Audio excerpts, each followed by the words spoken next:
In this video, we're going to create our first catalog. So catalogs are ways to organize data in OpenBOM. So you can find more information in our documentation. So you can jump into help documentation, go to data management, and then move into organizing data.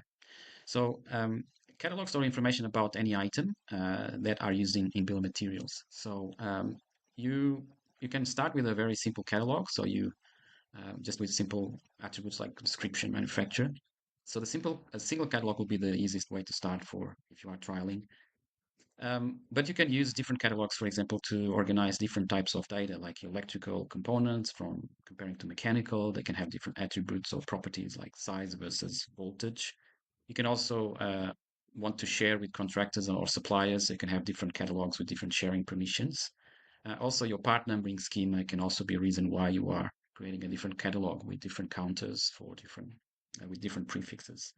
So to create a new catalog, you can use the create button on the top and create the catalog from there. So you can type, for example, my items and click submit. And from here, you can add any other attributes to manage this type of information.